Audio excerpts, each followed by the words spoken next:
Khalifah. Moja berak. Tiba-tiba ada satu lagu dia yang meletup sambut yang kasih. Pomat mau berak. Saat-saat arwah dulu sebelum dia pergi, sakit apa yang arwah apa?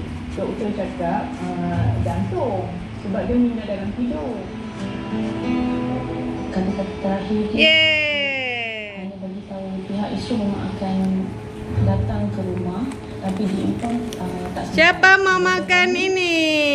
Kenapa tak sempat, dia hanya mendiamkan diri. Pomat.